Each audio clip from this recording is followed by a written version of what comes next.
November 1942, Bunagona, New Guinea.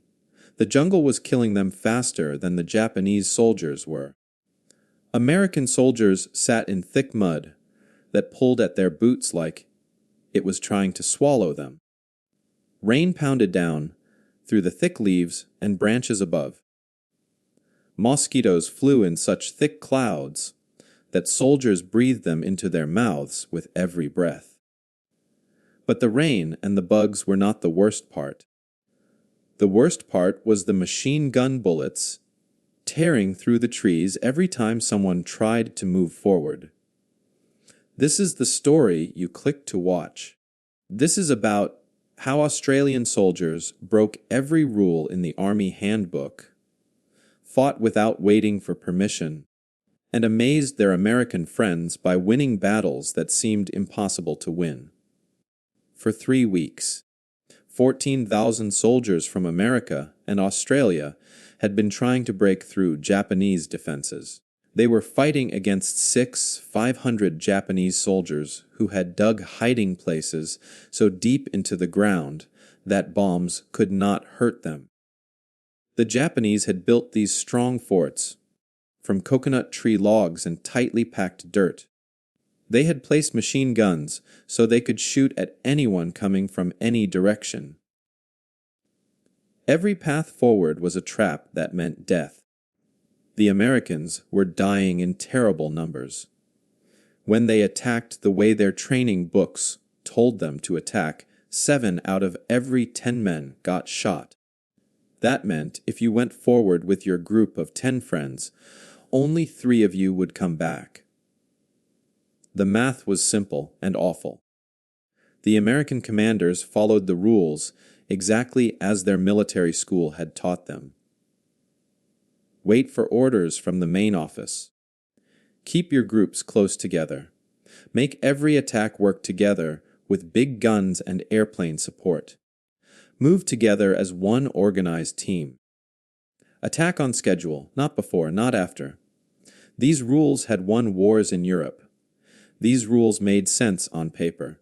But here in the jungle, these rules were getting men killed. The mud was so deep that soldiers could not run. The jungle was so thick that radios did not work half the time. Big guns could not see the targets through the trees. Airplanes could not tell friend from enemy in all the green below. And while the Americans waited for orders, waited for everything to work together, waited for the perfect moment to attack together, the Japanese sat in their hiding places and shot down anyone who came close. American units would spend 6 hours trying to move forward 50 yards. 6 hours of crawling, dying, and falling back. 50 yards of mud and blood. Then they would dig in and wait for new orders to try again tomorrow. Into this nightmare walked Lieutenant Colonel Ralph Honor. He was 39 years old, and he was in charge of the Australian 39th Infantry Battalion. But Ralph Honor was not like the other commanders. He had not gone to a fancy military school. Before the war, he had been a schoolteacher. He taught children how to read and write in small Australian towns. He knew how to explain hard ideas in simple ways. He knew how to trust young people to think for themselves. These skills seemed useless in a war. At least that is what the American generals thought. General Douglas MacArthur ran the whole Allied operation in the Pacific. His officers looked at the Australian troops and saw problems. The Australians did not salute as sharply as American soldiers. They talked back to officers. They made jokes during meetings. They seemed relaxed, almost casual, even in combat. MacArthur's staff called them undisciplined militia. Some American officers said the Australians were not real soldiers at all, just regular people in uniform who did not understand military order. These experts were sure that only strict discipline and following orders exactly would win battles. They believed that soldiers who thought for themselves would create mess and confusion. They believed that questioning orders was the same as being a coward. But Ralph Honor saw something different when he watched the fighting. He spent days watching the attacks, watching men die following the rules. He saw American groups waiting for radio contact that never came. He saw lieutenants frozen in place because they had not received permission to change the plan. He saw good men dying because they were waiting for someone far away to tell them what to do. And while they waited, the Japanese machine guns kept firing. Honor noticed something else, too. The Japanese hiding places were impossible to destroy from the front. The coconut logs were too strong. The shooting holes were too narrow. 100 men attacking straight ahead would all die without even scratching the fort. But the hiding places had a weakness. They could not cover every direction at once. The jungle was too thick. If a small group of men could move quietly through the trees, if they could slip around the sides, if they could get close without being seen, then maybe they could attack from an angle the fort could not defend. Maybe they could throw grenades through the back entrance. Maybe they could fight smart instead of fighting hard. But here was the problem.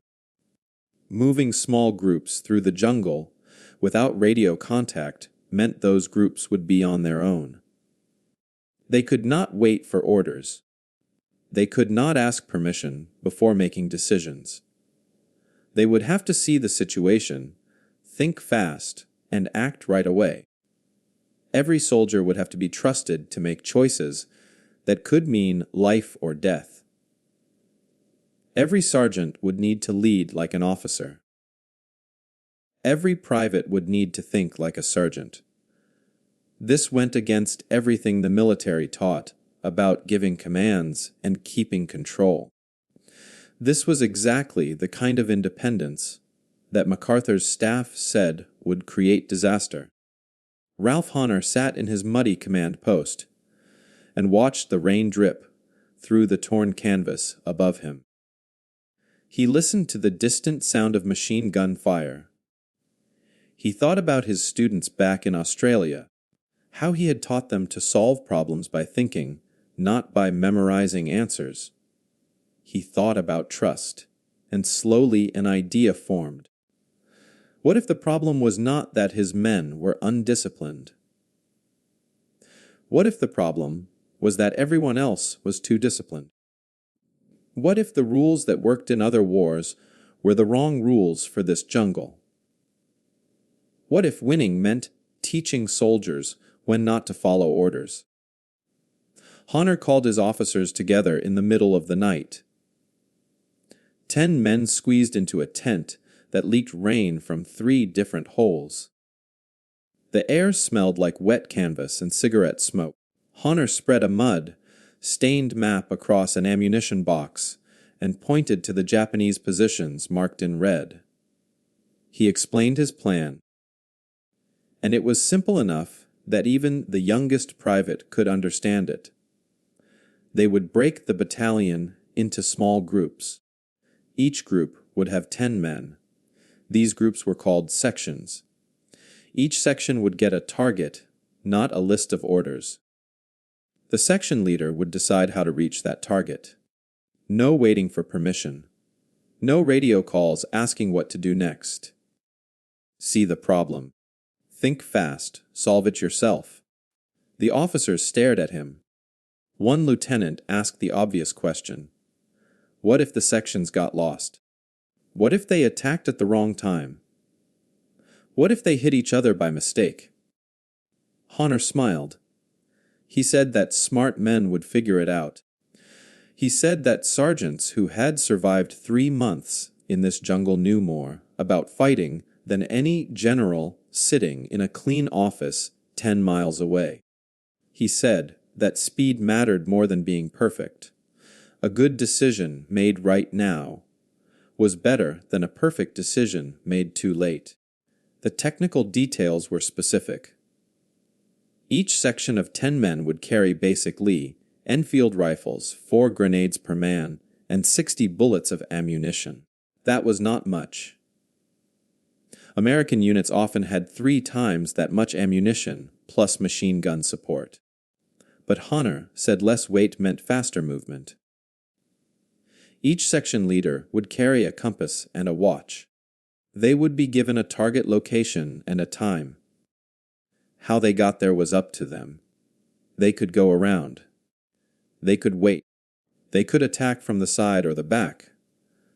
The only rule was to reach the target and take it. Everything else was their choice. On November 18, 1942, Honor decided to test the idea. He picked 3 of his best sections, 30 men total. He pointed to Japanese positions near Gona on the map. He told each section leader their target, 1 hiding place for each section. He told them to move out at dawn. He told them to use their brains. Then he let them go. No detailed plan, no minute-by-minute schedule, just trust. The 3 sections disappeared into the jungle. Honor waited. He had no way to contact them. The radios did not work well in the thick trees. He could only listen to the distant sound of gunfire and hope his trust was not wrong. 2 hours passed. Then a runner came back. The sections had moved 400 yards through the jungle. 400 yards in 2 hours. That same morning, an American unit using traditional tactics had spent 6 hours trying to move forward. They made it 50 yards. 6 hours for 50 yards. The Australians had gone 8 times farther in 1/3 of the time. But moving fast was only part of the test. Honor wanted to know if the sections could actually take the hiding places. By noon, the answer came back. All 3 sections had reached their targets. They had attacked from angles the Japanese did not expect. 2 hiding places were destroyed. 1 was captured. The 30 Australians had done in 1 morning what hundreds of Americans had failed to do in 3 days. The sections came back tired and dirty, but alive. They had lost 2 men, only 2 out of 30. The math was completely different from the 70% casualties the Americans were taking. When word of this success reached American headquarters, Major General Edwin Harding exploded in anger. He called Honor's method chaos, not warfare. He said that soldiers who did not follow strict orders were dangerous. He said that this kind of independence would fall apart the moment things got hard. He predicted disaster. Harding sent messages to his officers, telling them to ignore the Australian approach. He said that American discipline and American coordination would win the war, not Australian cowboys running wild through the jungle. But not everyone agreed with Harding.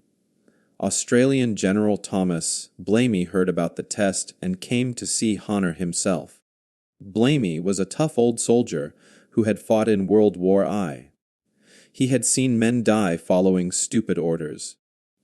He had survived battles where generals far from the front made plans that got good soldiers killed. When Honor explained his section tactics, Blamey nodded slowly. He said something that Honor never forgot. He said, "My men think for themselves because they must." He said that trust was not weakness. He said that the Japanese would never expect enemies who could adapt and change without waiting for permission. Blamey told Honor to keep going. He gave him official approval to train more units in the new tactics. On November 23rd, Honor launched the first major test. The Australian 25th Brigade prepared to attack. They organized into 15 independent sections, 150 men total.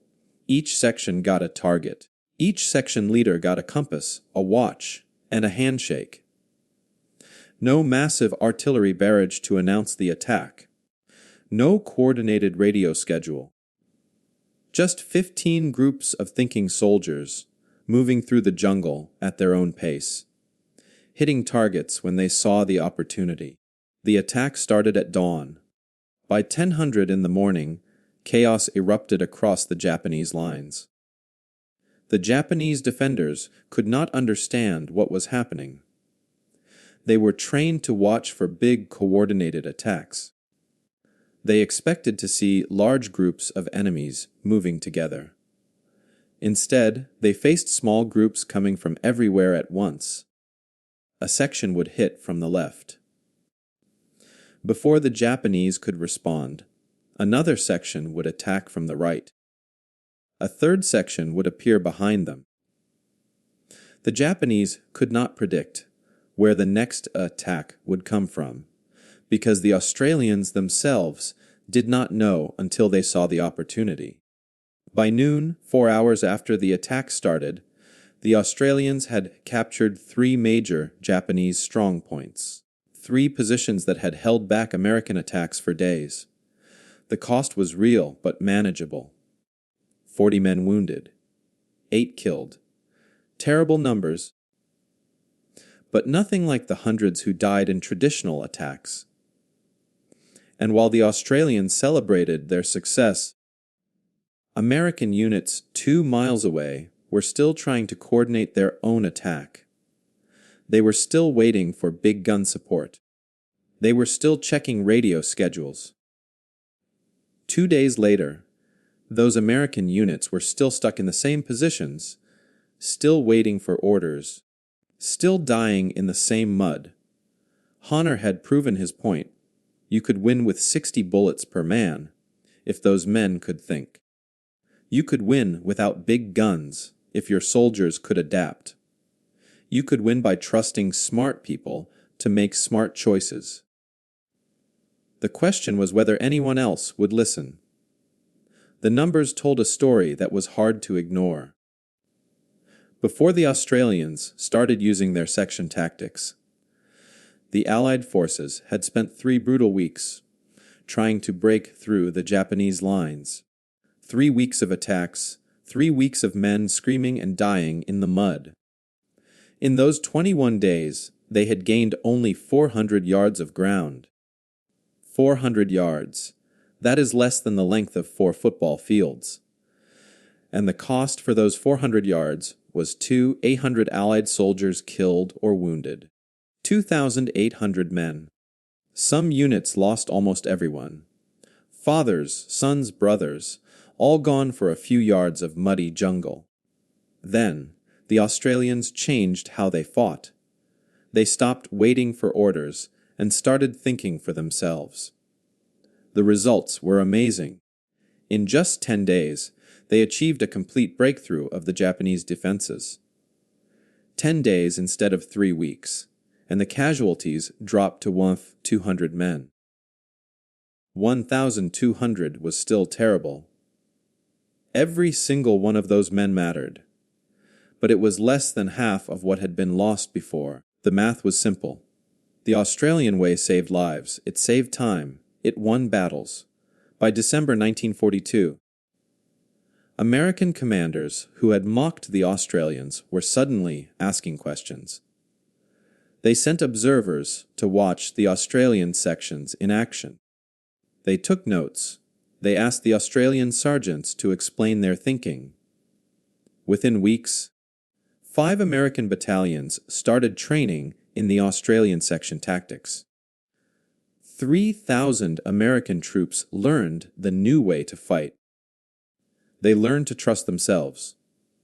They learned to move fast and think faster. They learned that sometimes the best order is no order at all. Just a target and the freedom to figure out how to reach it. But not everyone was happy about this change. MacArthur's staff officers hated admitting that their methods had failed. They hated that a bunch of schoolteacher commanders from Australia had figured out something West Point had missed. So, they tried to discredit what the Australians had done. They wrote reports calling the victories lucky accidents. They said the Australians had just happened to find weak spots in the Japanese lines. They said that the section tactics worked only because of special circumstances that would never happen again. They insisted that traditional American discipline and coordination was still the right way to fight. They predicted that the Australian method would fail as soon as the Japanese adapted to it. The comparison between the two approaches could not have been more clear. The American 32nd Division kept using traditional tactics through most of December. They followed the rule book exactly. They waited for orders. They coordinated their attacks. They moved in formation. It took them 6 weeks to capture their objectives in the Buna area. 6 weeks of slow, bloody fighting. Meanwhile, the Australians, using independent section tactics, captured similar terrain in just 2 weeks. Same jungle, same enemy, same mud and rain and mosquitoes. The only difference was the method. 6 weeks versus 2 weeks. The evidence was overwhelming. American officers, who actually saw the fighting, knew the truth. Colonel Clarence Martin watched an Australian section attack a Japanese hiding place one afternoon in early December. He wrote about it later in a letter that ended up in official army records. He said, "I watched an Australian sergeant take a hiding place with 4 men. He didn't call for orders. He didn't wait for support. He saw the opportunity, decided what to do, and acted immediately. It was beautiful and terrifying. Beautiful because it worked so perfectly. Terrifying because it was everything we'd been taught not to do. But it worked." That's the part nobody can argue with. It worked. The scene Martin described was repeated hundreds of times across the New Guinea campaign. Imagine standing in that jungle. The air is so hot and wet that breathing feels like drowning. The smell hits you first. Rotting plants mixed with the sharp stink of gunpowder smoke. Bodies that have been lying in the heat for days. Mud so thick it pulls your boots off your feet. With every step, you can hear the buzz of insects so loud it sounds like machinery. Then the sharp crack of rifle fire cuts through everything else. An Australian section moves through tall kunai grass that grows higher than a man's head. They don't talk. Hand signals only. 1 man points left. 2 soldiers move that direction without hesitation. Another man points right. 2 more go that way. The sergeant in charge doesn't shout orders. He doesn't need to. Each soldier knows his job. Each man scans a different angle. They move like they share one brain. No hesitation, no confusion. Just trust. When they spot the Japanese hiding place, they don't stop to call headquarters. They don't wait for permission. They see it. They plan it in seconds, using only hand signals. Then they move. 3 men create noise on one side while 2 slip around to the back. Grenades fly through the entrance. The fight is over in 90 seconds. 4 Australians just did what 50 Americans couldn't do in 3 days, and they did it without speaking a single word out loud. The Japanese defenders could not adapt to this new style of fighting. They had trained for years to defend against traditional military attacks. They knew how to fight enemies who moved in predictable patterns. They could counter big gun attacks. They could prepare for coordinated assaults. But the Australians gave them nothing predictable. The Japanese would prepare to defend the north side of their position, and the attack would come from the south. They would reinforce one hiding place, and 3 others would get hit at the same time. They never knew where the next section would appear. They never knew when the attacks would come. The Japanese fought bravely, but their training had prepared them for the wrong kind of enemy. They could not defend against opponents who thought independently and moved unpredictably. By January 1943, the change was complete.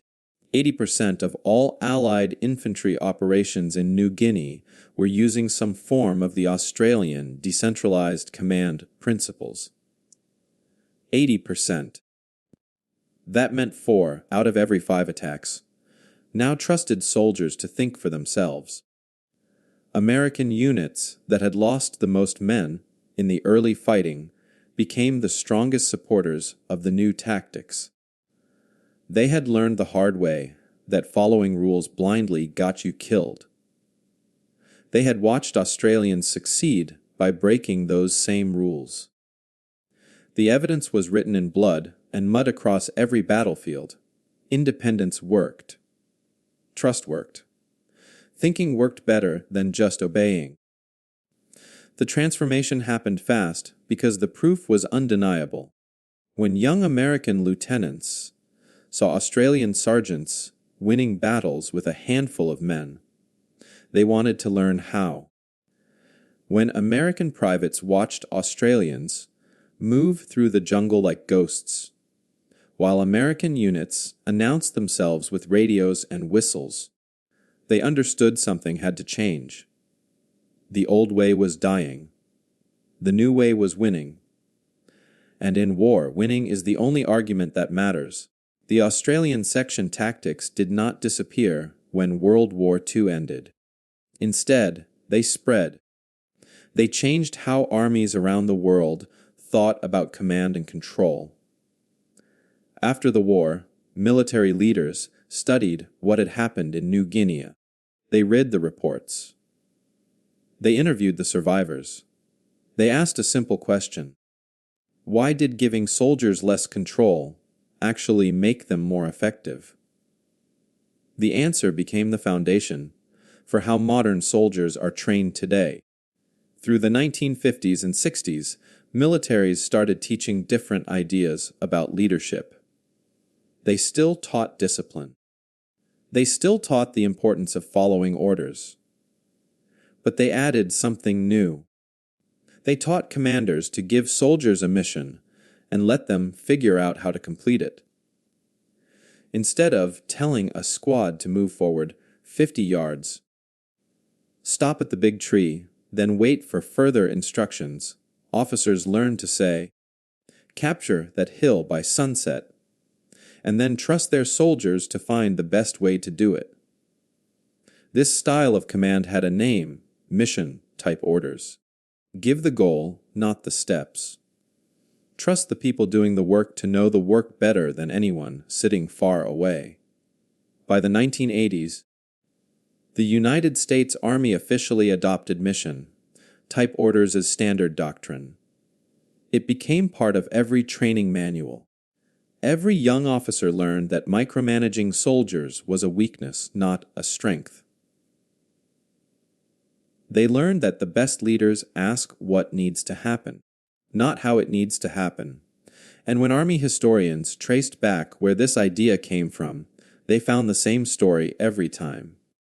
New Guinea, 1942. Australian soldiers fighting without waiting for permission. The connection was direct and undeniable. The way American forces fight today, the way NATO forces coordinate, the basic principles that guide modern infantry tactics, all of it traces back to that muddy jungle and those Australian sections moving through the trees. But what about Ralph Honor? What happened to the schoolteacher who changed warfare? He survived the war. That alone was remarkable. So many of the men he led did not make it home. Honor saw friends die. He made decisions that saved some lives and cost others. He carried those memories for the rest of his life. When the fighting ended in 1945, Honor did not stay in the military. He did not become a general. He did not write books about his tactics or give speeches about his victories. He went back to Australia and became a schoolteacher again. He taught history and English to teenagers in small towns. He lived a quiet life. He married. He raised a family. When people asked him about the war, he would talk about the men he served with, but rarely about himself. He did not think he had done anything special. He had just trusted good people to do good work. Honor died in 1994. He was 91 years old. Most of the world did not notice. There were no big ceremonies, no television specials about his life. In Australia, some veterans mourned him. Some newspapers ran small stories about his service. But outside of Australia, almost nobody knew his name. The man who had helped change modern warfare died without the recognition that other military innovators received. It seemed unfair. It seemed wrong. But maybe Honor would not have minded. He had never fought for glory. He had fought to keep his men alive. He had taught them to think because thinking saved lives. That was enough for him.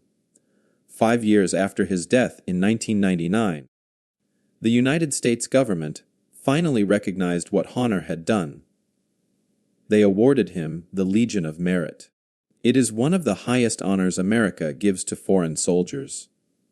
The award came 57 years after the battles in New Guinea, 57 years late. But it came. The citation explained that Honor's tactical innovations had influenced generations of American soldiers. It said that his trust in his men had saved countless lives, not just in World War II, but in every conflict since. The medal went to his family. Honor never knew he would receive it, but somewhere maybe he would have smiled at the thought that someone finally understood. The lessons from New Guinea reach far beyond the military. Think about how the modern world works. Special operations forces like the Navy SEALs or Army Rangers operate exactly like those Australian sections did. Small teams, clear missions, freedom to adapt. Trust that the people on the ground know better than the people in headquarters. Emergency response teams work the same way. When firefighters rush into a burning building, the chief does not tell each firefighter where to step and when to spray water. The chief says, "Save who you can," and trusts the team to figure out how. Even in business, the most successful companies have learned this lesson. They call it agile methodology. Give teams a goal. Give them resources. Then get out of their way and let them work. The principle is always the same. The people closest to the problem usually know how to solve it better than anyone else. What Honor understood in that jungle is something that hierarchies often forget. Control feels safe. When you can see everything, plan everything, order everything, you feel like you are preventing chaos. But that control is an illusion. Real situations are messy. They change faster than orders can travel. Radios fail. Plans fall apart. The unexpected happens constantly. And when it does, the organizations that win are not the ones with the best plans. They are the ones with people who can think and adapt without permission. Honor knew this because he had been a teacher. He had watched children learn that real understanding comes from thinking, not from memorizing. He had seen that students who could solve problems on their own learned faster and remembered longer than students who just followed instructions. War was not that different from a classroom. You could not teach people to handle every situation. You could only teach them how to think when situations changed. The deeper truth is that discipline and initiative are not opposites. For decades, military leaders believed you could have one or the other. Either soldiers followed orders exactly and stayed organized, or they thought for themselves and created chaos. The Australians proved that was wrong. You could have both. In fact, you needed both. Discipline meant soldiers trained hard, learned their weapons, practiced their skills, and respected their teammates. Initiative meant soldiers used that training to make smart choices in the moment. Discipline without initiative created robots who failed when the plan failed. Initiative without discipline created chaos where everyone did whatever they wanted. But discipline and initiative together created something powerful. They created teams of people who could work together and think independently at the same time. The next time someone tells you that success requires perfect control and rigid procedures, remember those Australian soldiers in the New Guinea jungle. Remember men making split, second decisions without permission. Remember sergeants leading like generals and privates thinking like sergeants. Remember that they won battles the ruled book said they would lose. They won because someone trusted them. They won because they were free to be smart. And maybe that is the lesson that matters most. Orders do not win battles in the mud and chaos. People do. And people fight best when they are trusted to think. That was true in 1942. It is still true today. It will be true tomorrow. Some lessons are timeless. Trust is one of them. If you found this story inspiring, share it with someone who needs to hear it. Let them know that trust and thinking can change everything.